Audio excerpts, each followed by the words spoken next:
to Rock and Roll Shin-Soo Choo. My name is Gabe Estel. I am here with my wonderful co-hosts, Dennis Levi Leach and Jonathan Getz. How's it going, guys? Good. All right. Well, happy Saturday. We've got an action-packed show, as we always do, for our listeners today. We're going to be kind of maybe, I guess, compartmentalizing the show a little bit more today. We're going to have sort of the first portion is going to be called the lead-off, hence the baseball reference. Then we've got the heart of the order, which is kind of our main topic of the show. And then we've got the bullpen, where we're going to recommend some albums to you and just kind of just bullshit in general, really, over some topics. So that's kind of the format that we're going to be following here. So starting off with the lead off here, some things in the news I want to talk about, guys. First of all, I feel like I have to say it. This just happened today. We're recording this on Saturday, everybody. Ernie Banks, rest in peace. Mr. Cub, definitely. Levi, I thought of you when I saw the news early this morning. So I definitely I feel like we should be recording two. I feel like we're recording 2 episodes. Yeah. Let's record 2. But yeah, definitely such a great, ambassador for the game. For sure. And really just probably, I don't know if he's Chicago's most famous athlete. That probably goes to Michael Jordan, but he's certainly probably one of the most well-liked. He's top 3, probably, I would think. He's definitely him, Walter Payton, Jordan, Payton, and Banks. And Banks. Of those 3, Banks is probably has the best reputation, as far as how approachable he was and how like you said, an ambassador. Ambassador, yeah. He was enthusiastic, certainly. Got to see him actually come out for Pearl Jam. That was the only time I ever saw him. 2 years ago, yeah. And way past his bedtime, I think. But that was after the rain delay. At Wrigley Field. At Wrigley Field. So that was, I think, summer of 2013. So that was a neat moment. It was. And certainly unexpected. So very cool there. Did you ever see him, Levi? No, I never had the chance to meet him. A couple of the Cubs conventions I went to, I met Billy Williams, and he had nothing but nice things to say about his former teammate. Yeah. And not only was he ambassador for baseball, he was the Cubs' biggest ambassador. He was and it's tough to top Ron Santo in that department, but I think he did. And in the earnest, just optimism every year. Mm-hmm. Right. That's a good way to put it. He'll be greatly missed. It'll be sad. Mr. Cub, man. I mean, there's only one. Doesn't have the same ring to it, like if it was like Mr. Padre or something like that, right? Or Mr. Diamondback. If we had to choose a Mr. Padre, I would say probably Tony Gwynn. Yeah, definitely. Yes. So yeah, definitely rest in peace to Ernie. That's one of the things I had to say. And then another Cub, this is a less flattering story. I just saw this right before we started recording. I don't know if you guys saw that Ted Lilly got caught in an insurance fraud. I did. Sting. and the details, the details of it involve a $200,000 RV. Yeah. So which is insane. Yeah, right. So somehow he either lied about what it cost, or he lied about he sold it and didn't pay taxes. I don't know what the full. It's like, dude, you can't afford insurance on the car. Give me a break on the RV. Give me a break. I don't know. I mean, I don't know. Regardless of you're rich, I guess you probably want to save a buck anyway. But yeah, so sorry about that, Ted Lilly. Yeah, the Bulldog. So, what's that? His nickname was the Bulldog. Right. The kind of guy, yeah. So I'm gonna go out on a limb and say he's not gonna go to jail for that. I'm gonna go out on a limb and say a rich guy who's a former athlete's probably not gonna go to jail for insurance. Unless they want to make an example of him, Right. Yeah. So yeah, Ted Lilly as well. And a couple other things. Jonathan, I think, had posted this on the Facebook page earlier this week, or since our last recording, most of the major summer festivals have announced their lineups now. You know, or they're I think Lollapalooza is basically the only big one that really hasn't been unveiled yet, to my knowledge. You know, Bonnaroo has been unveiled. The Hangout's been unveiled. I think Download over in England. I haven't checked Glastonbury, you know, but I assume it's probably been unveiled too. I think so. What's that? I think so, yeah. And what's the one in L.A.? Coachella? Oh, Coachella. Yeah, Coachella. That one, yeah, right. Shit. AC/DC, of all people, headlining one night at Coachella. I never thought I'd see AC/DC and Drake on the same bill. All right, so right, I guess it was bound to happen sometime. Yeah, so and then the one in New York, actually the one that I think looks the best is the Governor's Ball in New York. I think if I had to pick one to go to, that would be, in my opinion, the best. I haven't seen what's the lineup for younger bands. My Morning Jacket's playing it. You know, and we'll post links to them on our Facebook page so everybody can check out the lineups. But Jonathan had posted like this graphic of a Venn diagram, and there's so much overlap between three of the major festivals: Coachella, Bonnaroo, and then the Governor's Ball one that I just mentioned. So, yeah, you know, a lot of those festivals kind of share the same artist. So that I don't know, that makes the lineups a little bit less intriguing. Well, I mean, geographically speaking, you're pretty unlikely to go to more than one. Yeah, true. But I like the Governor's Ball one. I think that one looks great. I've always wanted to go over to Download, just, you know, because it's kind of a heavier festival. Where's that? Granted, it's in England. I don't know if it's at Donington or it's one of those English countryside places. Isn't there one in South America as well? Rock in Rio is the big one in South America. I thought that there was actually a Download one. There might be a Download in South America as well. Yeah, Rock in Rio as well. So someday, boys, when we win the lottery, we'll go to all of them. Yeah, we'll have to be correspondents. Yes, right. We'll go to them all. I also like that one. They haven't announced it yet, but the one that My Morning Jacket kind of curates in Louisville. You know what I'm talking about? Yeah. The Forecastle, I think. Or, right. Yeah. That one looked really good last year as well. One other topic in the leadoff, and I know this appeals to Levi, and it appeals to me too. Jonathan probably a little bit as well, but maybe not as much. The surviving members of the Grateful Dead will be playing 3 nights at Soldier Field, July 3rd to 5th, where essentially the Grateful Dead played its last show. They're going to be joined by Trey Anastasio on lead guitar, and then Bruce Hornsby on keyboards, and then Jeff Chimenti, who's played with Rat Dog, and Les Claypool as well. They seem to like that guy. They've kind of kept a lot. He's played in a lot of different. I don't know. I have projects, a hard time keeping track of all the Phil and Friends, the other ones, Rat Dog, Further. Which to me, all of those things I just mentioned made the announcement kind of anticlimactic to me. You know what I mean? Just because those 4 guys, either together or separately, most of the time separately, have played so much since Jerry Garcia died. You know what I mean? Like I understand it's the last one. You know, I mean, Bob and Phil aren't going to stop playing. You know, they're going to go on with their projects. Phil's going to go on until he's a fucking corpse. You know, you know, and they toured as the Dead a few years ago, Levi. I don't know if you remember that when they had Warren Haynes with them. Right. And then they had Joan Osborne with them for a little while. Yeah.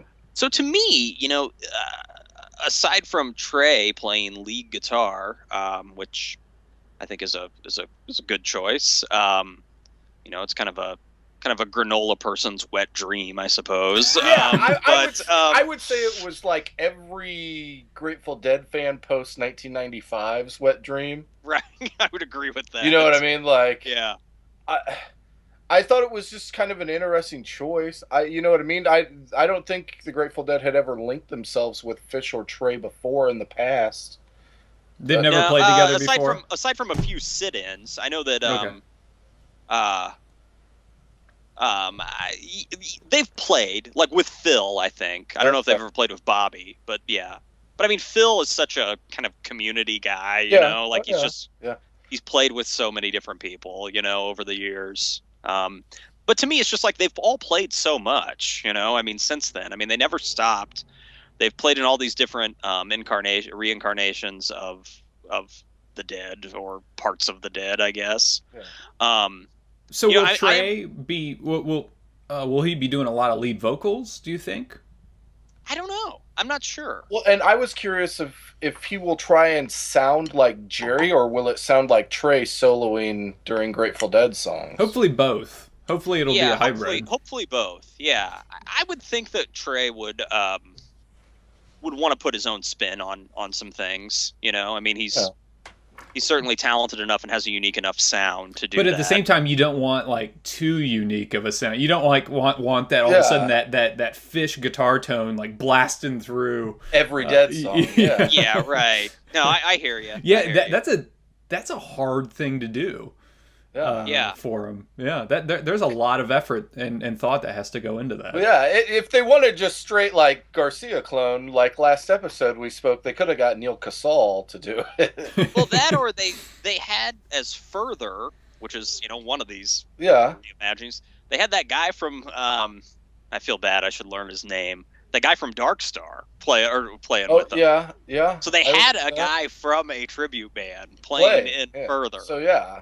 Yeah, and that guy sounds just like Jerry Garcia. I mean, that's his job, is to sound just like Jerry Garcia. I think a lot of people question why they didn't maybe consider Warren Haynes, being he had worked with Phil in the past on like Dead projects and stuff like that. Yeah, Warren sounds better on like kind of like the Pigpen type songs. To me, I agree. As opposed to the Terrapin, but you know. I think if they team up with Warren, they aren't playing Soldier Field. I think.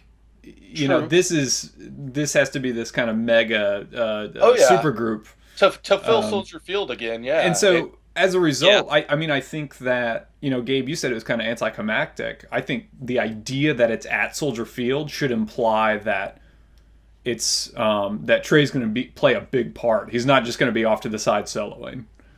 You figure he's probably he brings in at least 10,000 people. You know, you figure at least, if not more.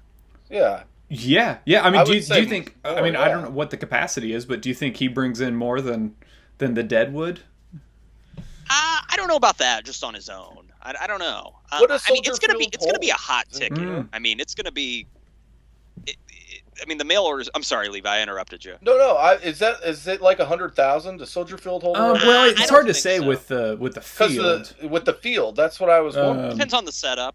You know, as well, I would guess. Yeah. I mean, what did Pearl Jam play to? That's like, you know, the concert. I don't know. I don't know. I think I was there. I thought they played to like over 60. Was it? Yeah. Okay. Wow. Yeah. I mean, it's gonna be a tough ticket.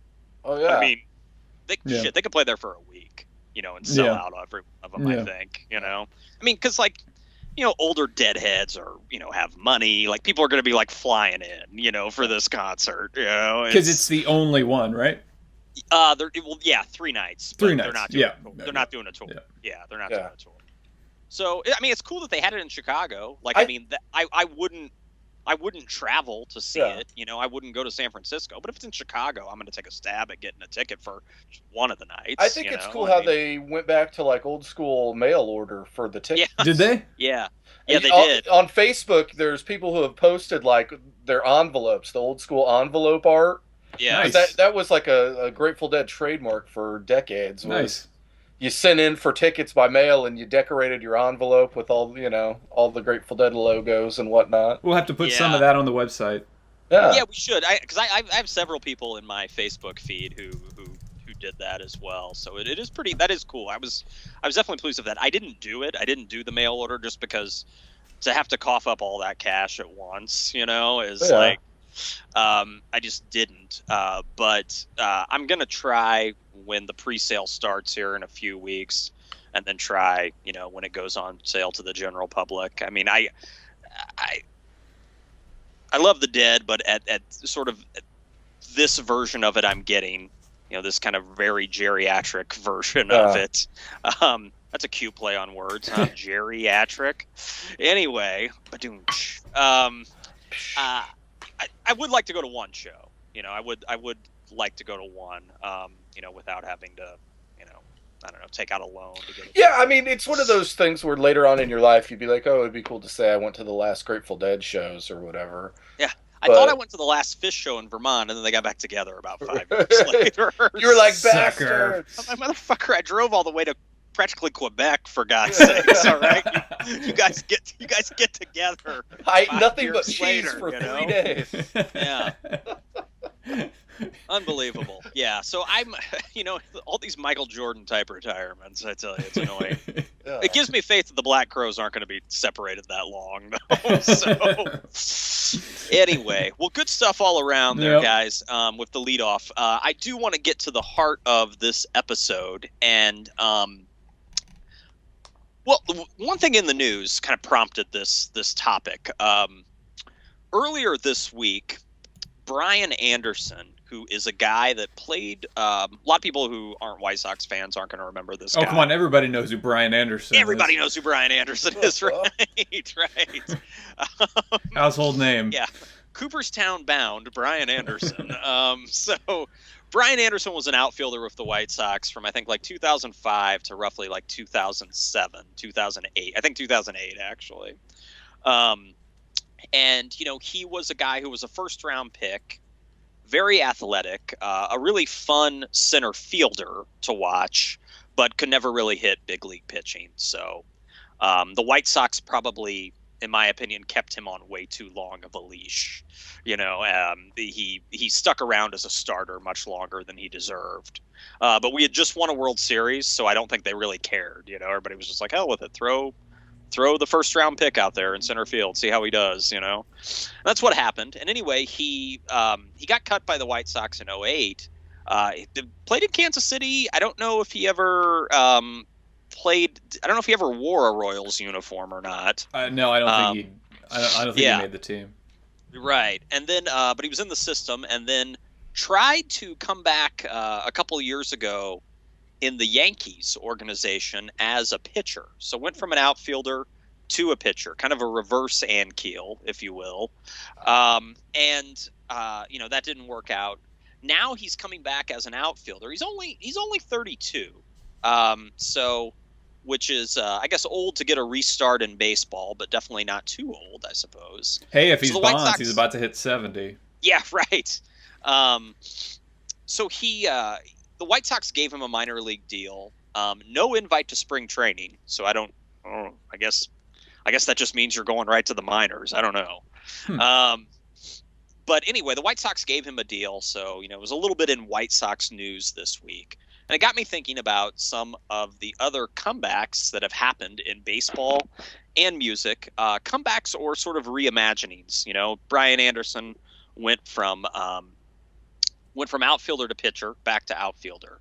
So he had to reinvent himself a little bit. So we're going to talk about that today with baseball and with rock and roll as well.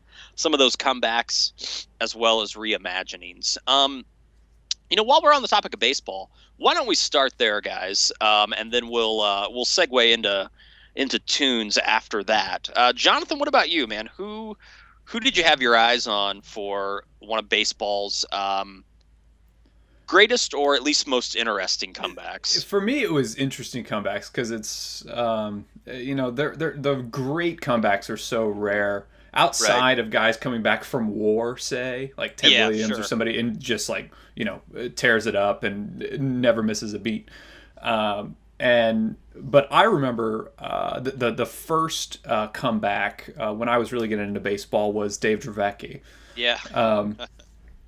He was a guy who had pitched well for the Padres for a few years and then got traded to the Giants and was in their starting rotation. And what basically they found a tumor in his pitching arm, in his deltoid muscle, and so they removed half of his deltoid at the end of the '88 season, I think it was. And he was determined to come back for the '89 season, and he did. He worked his way back after the All-Star break. Good. And again, I mean, they had removed half of his throwing arm muscle, which is crazy to think about. And his doctor discouraged it. He's like, "Don't do it," and so sure enough, he's pitching for the Giants late in that season, and he has one start where he does okay, and it was in his second start he pitched a few no-hit innings, but then he worked into the sixth after the no-hitter was broken up, and he made one pitch that resulted in a complete break of his humerus. Yeah. Which the frightening footage. Yeah. The footage, I mean, is just awful, and they said you could hear it throughout the ballpark. Yes. And which is just sickening to think about. But this was a guy who did it against doctor's orders, and lots of athletes do that. They're like, no, just shoot me up and I'll get back out there.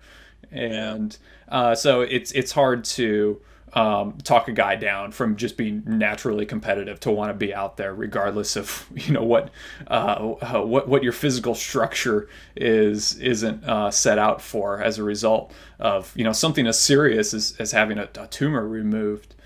And so I was reading a bit more about Dravecky, and I didn't realize this, but he was part of something called the John Birch Society. Oh, it's like this crazy Tea Party type group, isn't it? Totally extreme right wing, and they it was him and a couple other dudes in the clubhouse, a couple other players, and they were actively campaigning for the John Birch Society. And this, I mean, they had a reputation, this society, they were against the civil rights movement because they thought it was all about communism, and they're super paranoid. Everything's about communism. And well, that makes Dave Dravecky much more likable. Right? So it was really strange to read that, because over the last 20 years, that was the guy I always kind of sympathized with. And obviously, I don't want that to happen to anybody, something as awful as that. But here he was, campaigning for this for the society, that he had to answer teammates questions about it, because he had obviously African American teammates who were like, hey, we heard about this, and and how you this society campaigned against the civil rights movement, and it's not as prevalent today, but I'm sure Dave had an extremely articulate, well-researched response. I'm sure. This is early '80s, so this is like Red Dawn. This is like like War Games. All paranoia's high. Oh yeah. Mm-hmm. Yeah, we should do a show on. Got it. It might be too divisive, but we should do a show on like baseball's biggest wing nuts. You know what I mean? We can get both sides in there. Yeah. Kurt Schilling. Yeah, right. I don't know. It might. Carl Everett. I don't know. It might divide our fan base, but we'll see. Yeah. So I don't know. Maybe we could find a crazy left-leaning person. I don't know if there's one of those in baseball or not. But I would like to think that we could get somebody. We could find somebody. Right. So the whole Dave Dravecky kind of backstory thing was surprising to read about. I didn't know about the John Birch stuff. Yeah. But him and Eric Shaw, they were part of it. Oh yeah, right. Yeah, That's a name I haven't heard. Jeez. But so yeah. Was it when he was with the Giants, when he was doing this John Birch campaign? It was both, I think. He kind of brought it over with him from the Padres, so I guess it found him in San Diego. But he's out there. He's a motivational speaker now, Dave Dravecky, and they had to amputate the arm a couple years later. Oh wow. Yeah, I mean they took the whole thing off, which is obviously pretty awful. But yeah, he's written a couple books and motivational speaker now. And I don't know how active he is in the John Birch Society. Right. Yeah, it's an interesting, like you said, when somebody who kind of gains the public's sympathy, says a bunch of things that are really crazy, Right. that kind of make him unlikable. It's always everybody's like, yeah. So good stuff, man. Well, yeah, that's actually a really good segue for one of the players I was going to talk about. And I was going to talk about three guys real quick, and all mine are Cub guys. I had to go Cubs on this one. And one is Andre Dawson. And I believe, isn't it Eric Show that beamed Andre Dawson? And they got into I think they got into a bench clearing brawl, I believe. But when Andre was on the Cubs, right? Yeah. And so it was him in the left cheekbone. Yep. Yeah. He it was crazy. And so Andre Dawson had been playing for the Expos and had a great, early career as an Expo, was the Rookie of the Year for them. And it got to be where the artificial turf at Exhibition Stadium was killing his knees, and he wanted to try and reinvent himself after struggling for a little bit, and he tried to get a contract that off season, which would have been I guess it would have been the 86 off season going into the 87. And there's a whole different story about MLB. They basically they use collusion to make it to where no teams would sign Dawson. And Dawson and his agent showed up at spring training with the Cubs with a blank contract and were like, "Give us something. He's Andre Dawson." You know what I mean? And the Cubs were willing. They were the only team that would talk to him. And they signed him at $500,000 for that year, for 1987. Jeez. And they said you could make an extra $250,000 if you make the All-Star game, you start the All-Star game, and if you're the MVP. Jeez. Which he ended up doing all three. Nice. In 1987. The bonus hat trick. Yeah, right. So I just think that's a great comeback story. And another one, kind of a lesser known story for the Cubs, was George Bell.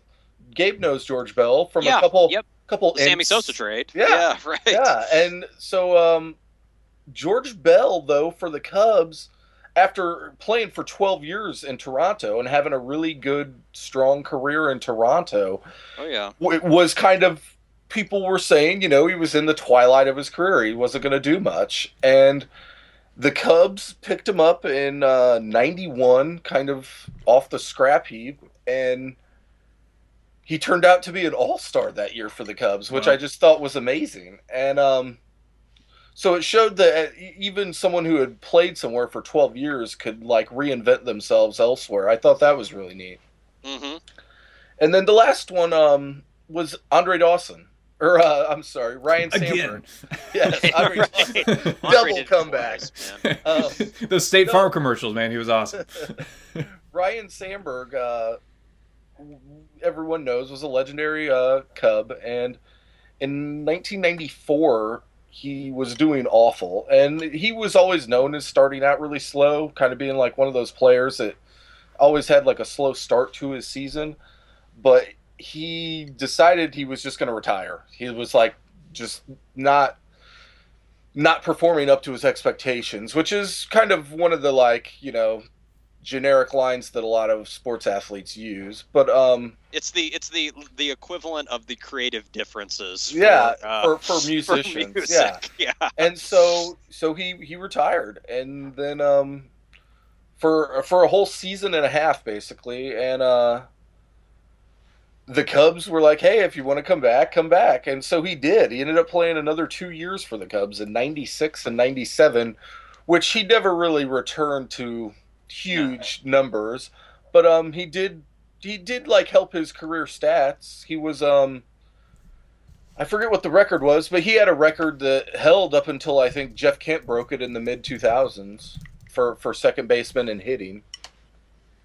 So were there games that he didn't play because he was retired? Yeah, I don't believe he played at all in 1995. Oh, in 95. Okay. Yeah. Yeah, 94 obviously was the strike shortened year. Right. Oh, right. Yeah, you're right. He didn't play at all in 95. Yeah. Yeah, and Levi, I'm glad you brought that up. I vaguely remember that. I mean, just vaguely, you know. Yeah, I had totally forgotten about that though until you brought it up. So yeah, he came back and hit 37 more home runs. Yeah, that's over 2 years. Yeah, so he helped his numbers. I mean, I don't know. I don't know if you have access to him. I'd like to know what his average was, like when he left and then when he came back and then retired. He batted in 96. He batted 244 for 25 home run and 92 RBI, and then in 97 he batted 264 for 12 home runs and 64 RBI. It's like an all-star year in 96. You know, I mean, yeah, seriously, 92 RBIs. Yep. You know, 25 homers just that year. You said. Yeah, man. I mean, and especially those are great numbers for a middle infielder. You know, I mean. Yeah, and he made the All-Star game every year from 84 to 93. So in 94 he only played 57 games, then retired. So, yeah, he was retiring quite early. Yeah. Wow. I totally forgot about that. Yeah. So yeah, Gabe, who's your choice? Well, sorry guys, just had a little computer weird thing popped up on the screen. Anyway, I've got a guy. I've got two actually. One of the guys that I've got is, this wasn't the greatest comeback of all time, but I remember it happening. Jim Palmer in 1991 tried to come back with the Orioles during training, right? Would have retired in, I think, 86, something like that. Wow. Yeah. I was going to say 86, 87, somewhere around there. Yeah, right around there. Because I remember getting him on a few cards. Yeah. Sorry, I need to have the old baseball reference open here. But anyway, he came back in 91 after, quite a lengthy absence. And, sorry here, 84. Wow. So 7-year gap. Wow. And he tried to come back in 91. Wow.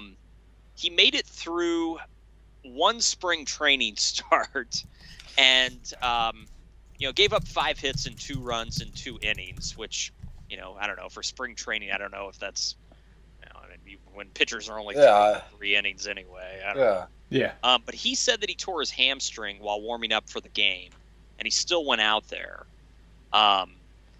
So that's as far as he made it, was that one spring training start. And, I remember the media covering the whole thing. He said, like, he didn't like broadcasting that much because he had to take a pay cut one year. So he but he was working for ESPN, and then he decided to come back in 91. And I guess, I was young at the time, and I was reading up on it last night. A lot of the media coverage wasn't that favorable of it. You figure a lot of people would rally around something like that. He's in his 40s and he's attempting to come back.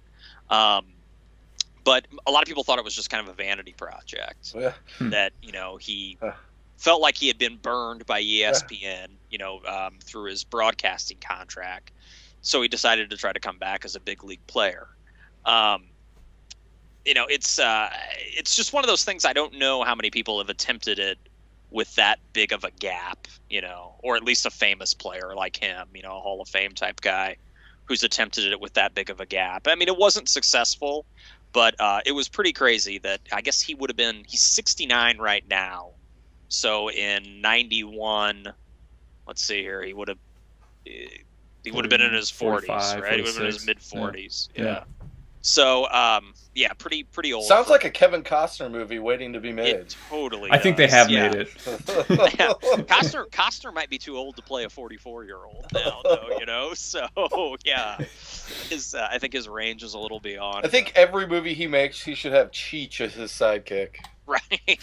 That should be like the requirement. Right. Wait, Jim Palmer or Kevin Costner? So yeah, Jim Palmer in '91 was one that stood out to me. Kind of a little. It was a botched comeback, but nonetheless, a valiant attempt, I guess. The other one that comes back to, that comes to me is I think Jim Thome kind of reinvented his career with the White Sox a little bit. Yeah. He, aside from 1 year, he didn't really click in Philadelphia. When he was injured a lot. Yeah. He went to the National League, so he wasn't going to be able to DH. So he went to Philadelphia, and then in Chicago in 2006, he immediately started contributing for the White Sox. He was involved in the Aaron Rowan trade. He was the main piece in it. And so in 2006, the White Sox get him, and he really put together, like an MVP caliber year in 2006 with the White Sox. Kind of faltered a little bit with the White Sox after that. Obviously his age was starting to show. Then bounced back in Minnesota in 2010 and put up an MVP caliber year there. And that was his last productive season.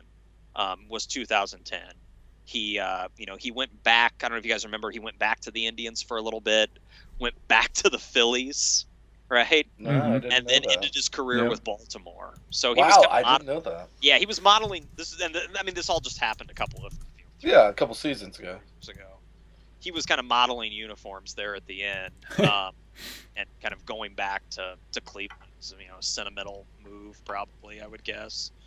But yeah, so he came back, with the White Sox, and then he came back even, I think, more with more triumph with the Twins in 2010. Right. So yeah, two kind of comebacks there for probably one of baseball's most likable guys, I would say. Mm-hmm.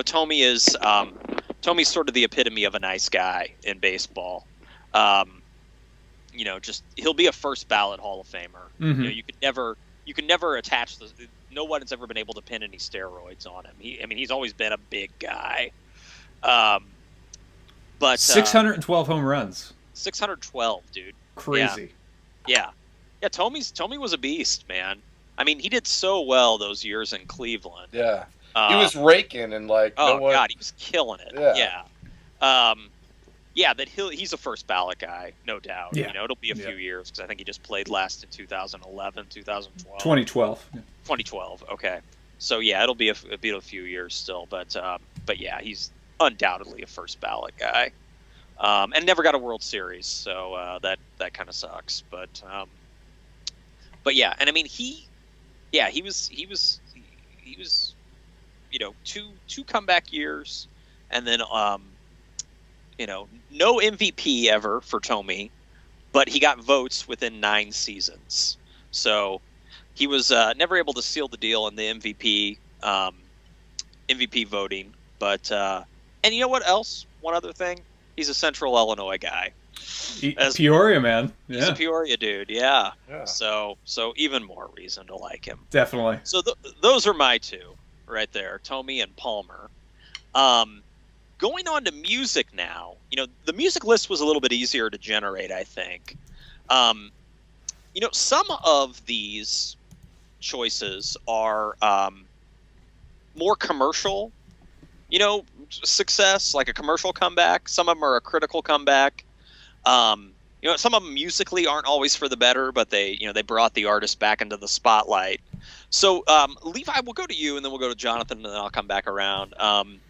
What about you? Who did you select here as your music comeback, man? I thought a really good one was Aerosmith, and just because it's like a movie. It has all the aspects, and even has a Central Illinois tie-in that we all love, and basically Aerosmith was big in the mid-late 70s. They played arenas, they played stadiums, they played huge festivals, and right there with KISS as far as the biggest American rock band of the late 70s. Yeah, and by the early 80s, though, things had taken a turn for the worst. The years of touring and the drugs had taken their toll on the guys, and they all kind of were starting to have a lot of infighting with the band. And in '82, by the time "Rockin' a Hard Place" came out, Joe Perry and Brad Whitford left, and so basically it was like kind of a rehash. I believe there was like a tour without Joe Perry and Brad Whitford. Yeah. I forgot the dude's name. I've got one of the shows. His name's Jimmy something. Yeah, and I've got it was not good, and so the band gets back together sometime around '84, and in '85 they record "Done with Mirrors," and which is I think a really clever title for the stuff that they It's tongue in cheek for sure. Yeah, absolutely. During the tour, though, right before that album came out, they played. It was in July of 1984.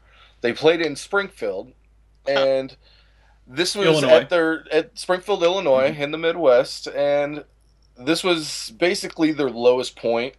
They had reunited, but they still hadn't really made a comeback, so to speak. Yeah. And Steven Tyler, and there's lots of different versions. In the Walk This Way Aerosmith autobiography version, he says he was playing harmonica, standing in front of like a fan on the side of the stage, and he like dropped his harmonica and went to reach down to get it, and then he fell off the stage. And so Steven Tyler falls off the stage either in like a drunken, drugged out stupor or on accident. And either way, the show had to be canceled. And so they gave everyone who was at the show a copy of the Aerosmith Greatest Hits record, the Columbia one where it's red with the white logo. Oh, yeah. And so everybody was pretty pissed off because they, if you were at that show, you probably already owned the Aerosmith record. Yeah. And not the best consolation prize. No. They got banned. They are not allowed to play in the city of Springfield. What? Or at least at the convention center. Wow. And so I did not know that. I didn't know that bands got banned from cities. In an interview they stated like it was like they've talked about it before. Like if they ever get a chance, I think the question that got phrased to them was something about like if you had a chance to do some gigs over or something like that, would you? And they mentioned they would like to come back to Springfield, Illinois. Huh. Which I thought was kind of interesting. And they should honor the ticket stub. Yeah. They should honor the ticket stub. I will bring my copy of the Greatest Hits, and that will get me in. Yeah, one of the Greatest Hits. And like I can say this: if I were Springfield, I wouldn't be that uppity. Like let Aerosmith back in, all right? Yeah, like, shit. I mean, come on. Yeah, I'll work on campaign buttons. We'll get some bumper stickers going. And so in '85, Done with Mirrors came out, and it tanked. It wasn't the comeback that they had hoped it would be. And so they had a lot of pressure in trying to get another record out that would somehow get them back on the radio. And that was in 1987, and it was called Permanent Vacation. Oh, yeah. And it got Aerosmith's name back out into the public, into the news, so to speak. And so they followed it right away with Pump. In 1989, they did Permanent Vacation in '87, toured for a year, and then came out in '89 with Pump, and Pump just went huge. It was Janie's Got a Gun, I think, was the big song off of that. There were a lot of hits off of it. The Other Side, yeah. Yeah, and after Pump came out, it was like Aerosmith is back, but will they be able to make it last, so to speak? And they came out in '93 with Get a Grip, which a lot of people, true diehard Aerosmith early fans, don't really care for. And commercially very successful. Yeah, that's what seriously. They made a lot of bank off that record, and so they were back.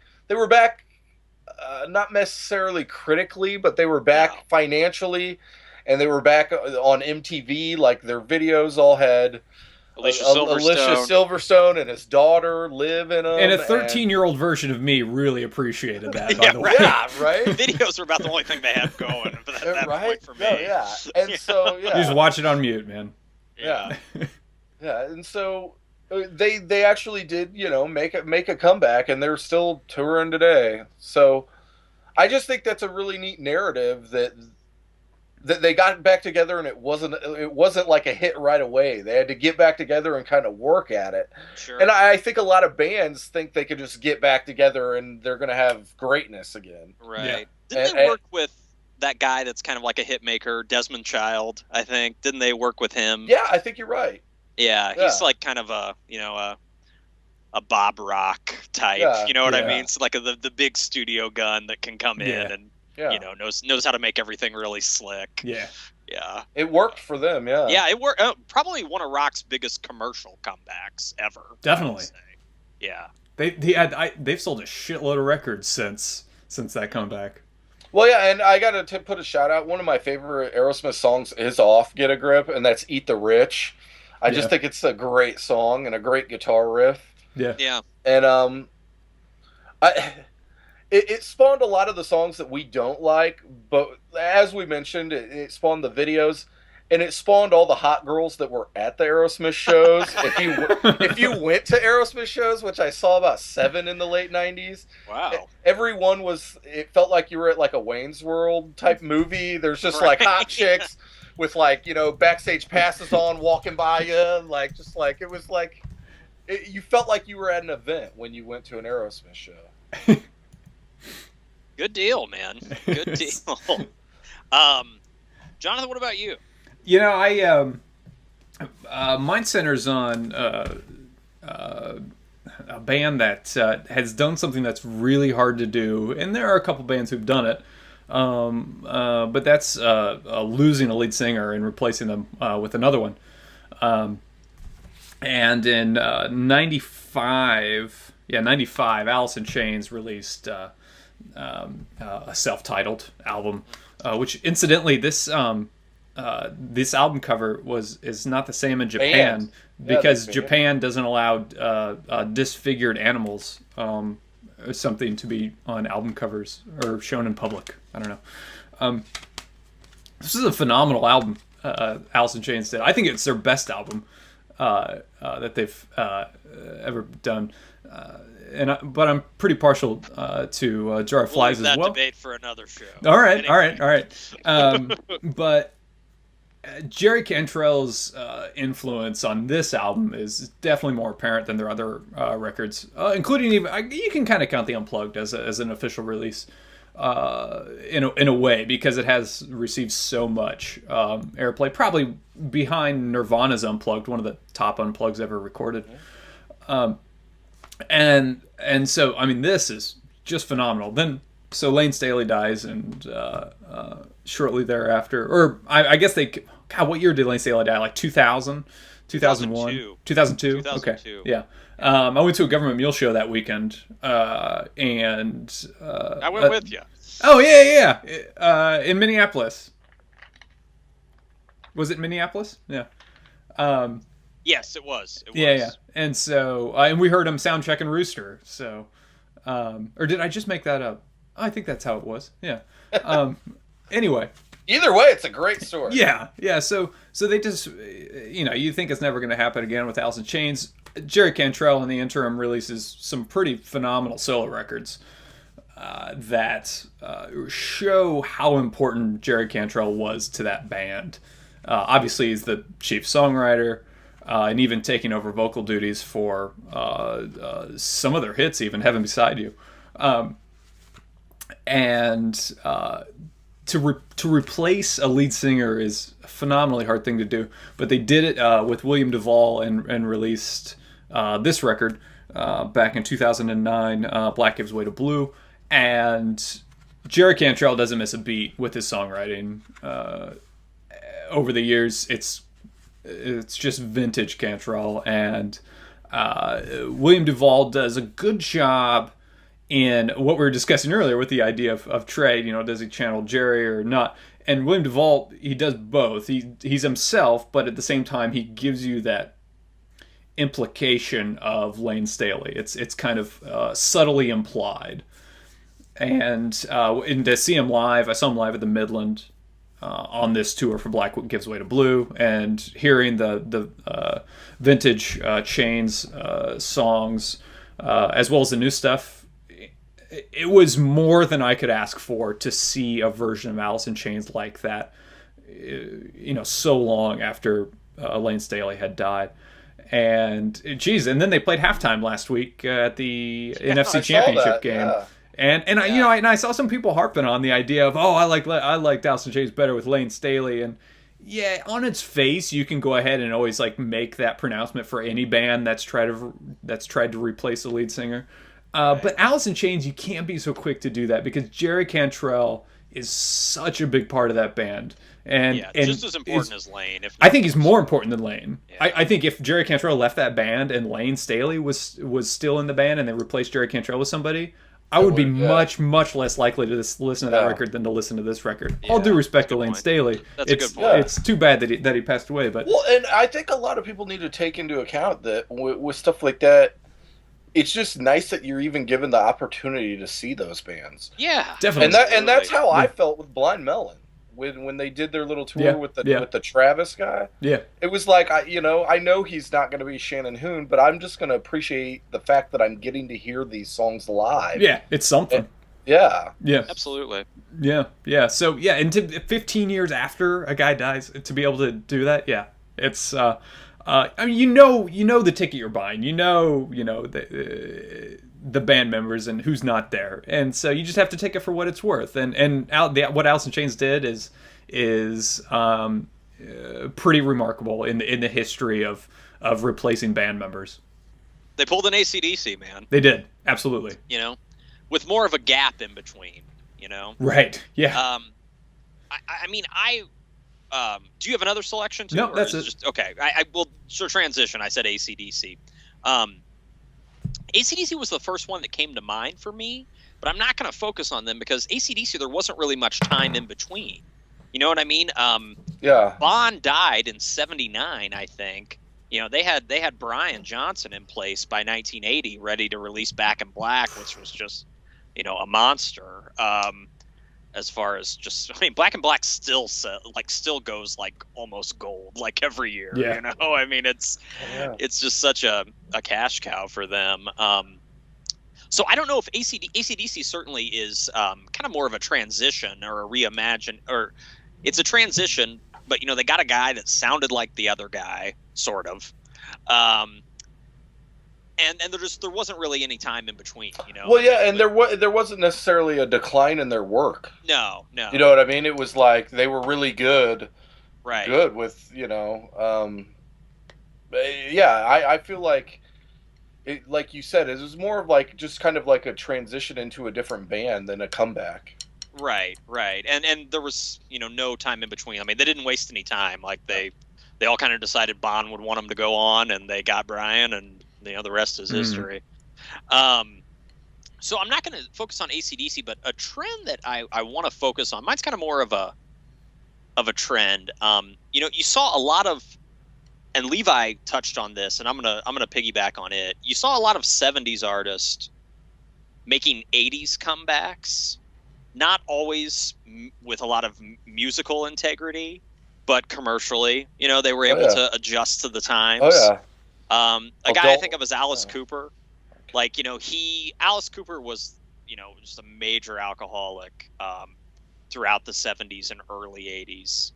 He got sober, and then he came out with that album Trash, I think. Yeah. And, he like a lot of his contemporaries, kind of had to reinvent himself for the hair metal era. Your lips are venomous poison. Yeah. Yeah, poison. Yeah, right. Which I have to admit, I have a soft spot for that song. I watched the video a lot growing up, and Alice to me, like, do whatever the hell you want. You're Alice Cooper. So Alice, like, reinvented himself, and in the Aquanet era, he kind of had to. In order to not be a nostalgia act yet, he kind of had commercially to do that. viable, yeah. Yeah, right, absolutely. And I think that since then, Alice is, still playing, smaller venues and things like that, but his legend is untarnished, because of it.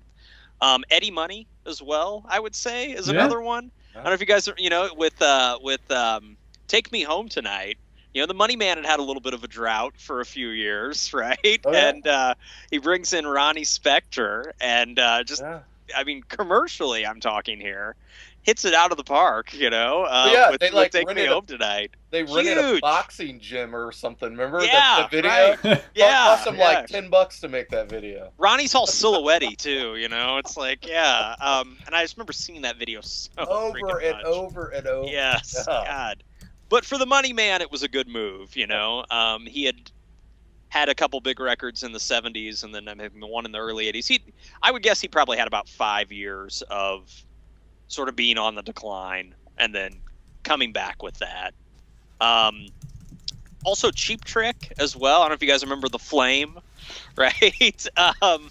So you know, not critically, you know, not their best song. I don't think I don't know. I've seen them live a couple times and they haven't played it, thank God. They recognize. Yeah. But, you know, Cheap Trick, obviously, you know, one of the biggest live albums of the 70s. Oh, yeah.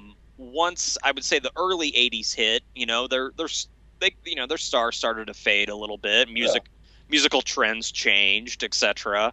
But then The Flame came out, you know, I think late 80s, and, you know, they were back. You know, they were on MTV. So it was good to see. One other one. Yeah, what's that? I was going to say, hopefully I didn't take yours. I just thought of REO Speedwagon. We could lump them into all this as well. Yeah, somewhat. Yeah, I think so. Because, I mean, like, they basically, their career had kind of came to a standstill in the early 80s.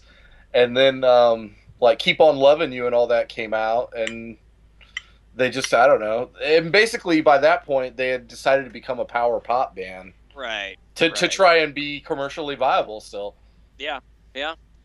And they're doing well on the nostalgia circuit now, that's for sure. And the last one, you know, it's obviously a choice near and dear to my heart. I think KISS has had 2 comebacks.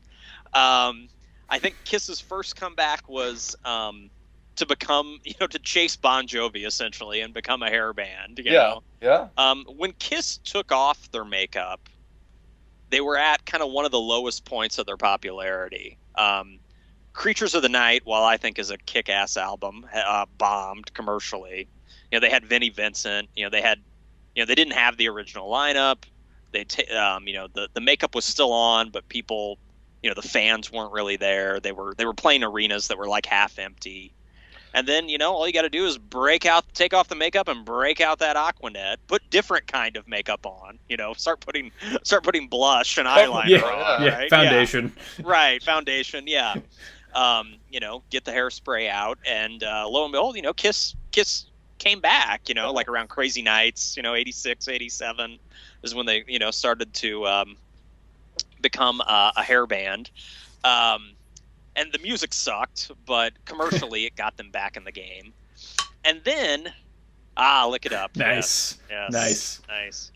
Yeah. And then, you know, the star started to fade again in the late 80s, or early 90s.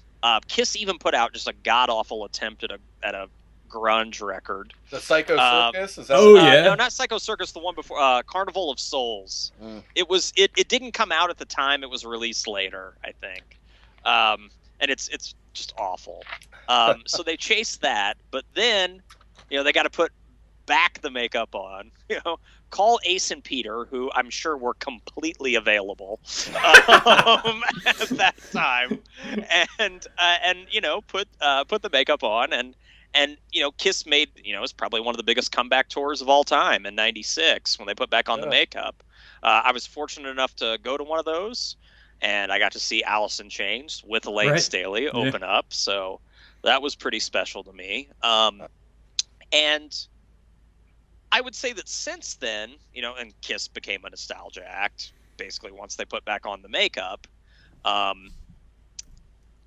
You know, they're still playing arenas, you know, they're still doing what they do. So so the second comeback, while they're not, you know, selling out Madison Square Garden, you know, they're still playing the big summer shows, you know, they're still doing big tours. So it's a comeback that, you know, at least on the touring circuit has lasted. Yeah, no kidding. So yeah, so that's mine there. So nice. Good stuff all around for comebacks and reimaginations.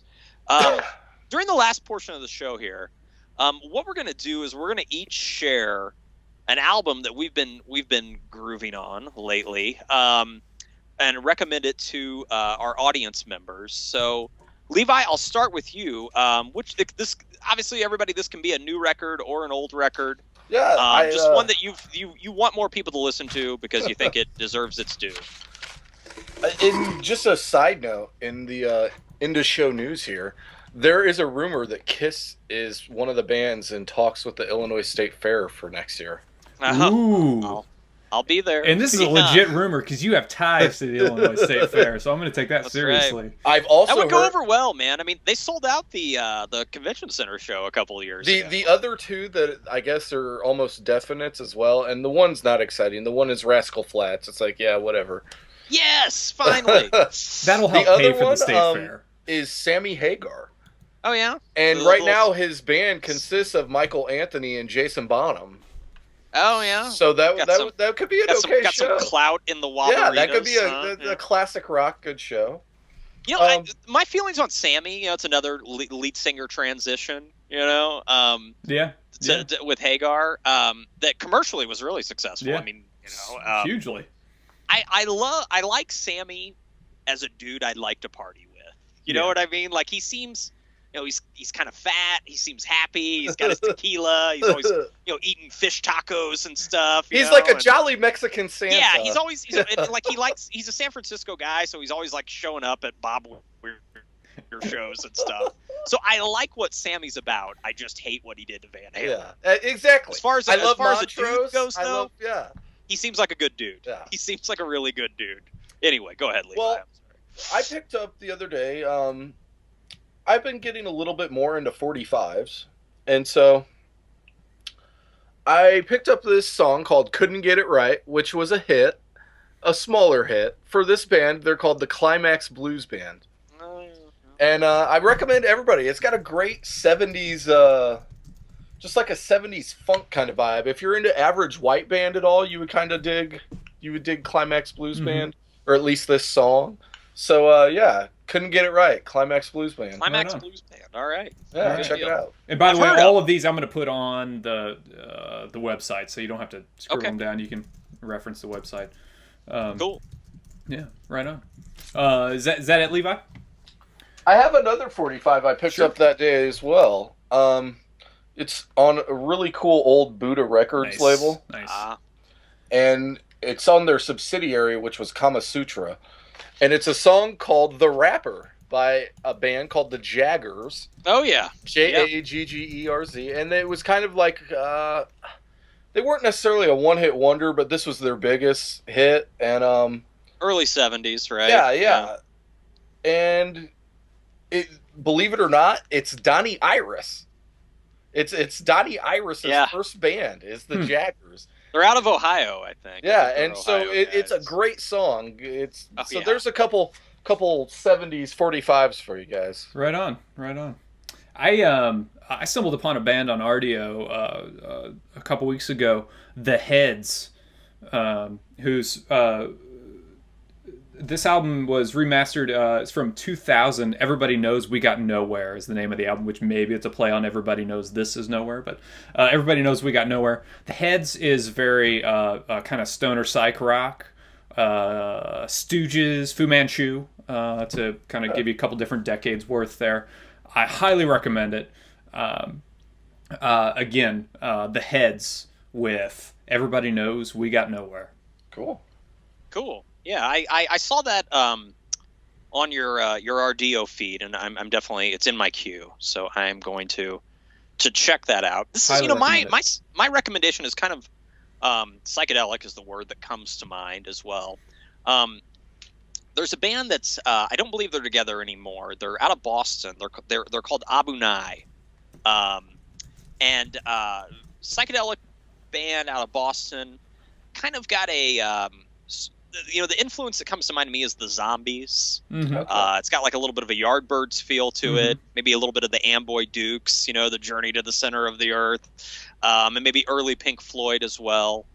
And then some of the songs are kind of folkier too. They've got 3 LPs, and I stumbled across them on RDO, and I don't remember how. It's just, for those of you who aren't on RDO, like one link kind of leads to another. It's related like artists. It's a wonderful rabbit hole to fall into. It's like Wikipedia, into. the related artists link, and you just click on it. Next thing you know, you might discover one of your new favorite bands. But I really dig these guys. I guess they've played a couple reunion shows in Boston over the years, but I think they've retired. All of their LPs came out in the late 90s. It's like they've got 3, kind of like 95 to 99, something like that. But they haven't been a full-time band in a number of years. So yeah, the album that I like a lot is called The Mystic River Sound. And it's really good. I highly recommend everybody checking it out. Abunai. And nice. That's with an exclamation point. So, Abunai. Yeah. So, good stuff. All right. Really, really good. So, check them out. Yeah. Excellent. Well, I want everybody to do a couple things. I'd like everybody to follow us on Twitter, right, and Instagram at RockinChew. Okay. And then also our new website, which is looking very spiffy, is going to be up soon, and that's rockchew.com. So that's going to be up really soon. We're going to be unveiling that in the coming days. And, posting videos there. We're going to start blogging. And any references we make in the during the show, we'll try to include on there, so you don't have to scribble them down frantically as you're listening. Absolutely. Lots of baseball card stuff, just good stuff all around. Yep. It's the baseball rock and roll fix that you're looking for, and we're going to be covering it. So. Oh, and by the way, if any fan mail recommendations, comments, we have an official email you can send nice. to. It's tbolin at rockchew.com. Nice. So after Tommy Bolin, tbolin, TBOLIN at rockchew.com. That guy's a rock and roll Shin-Soo Choo guitarist. I like to imagine him in the corner of our imaginary office, like answering phones for us and taking notes. Looking over us and hopefully approving of our content. So, also, a lot of people don't know who he is. Check out Tommy Bolin. We'll be discussing him quite a bit in the coming episodes. What they should listen to or what they like. I'm like, well, there's a guy. He hasn't been around in a long time. His career didn't last long, but you should definitely check out Tommy Bolin. He's one of the most dynamic guitarists of the '70s, in my opinion. So yeah, and I know you guys agree. We'll be giving him his due throughout the year. You know it. Love that guy. So anyway, we will see everybody soon. Again, follow us on Twitter and Instagram at RockinChew. The website's going to be coming up soon. Like us on Facebook. We got a new discussion group that's going to be going up as well. So lots of good stuff on deck for Rock and Roll Shin-Soo Choo. And you know what? Spring training is less than a month away, guys. Yeah. So looking forward. Enjoy it. All right. Everything's going to heat up. Take care. All right.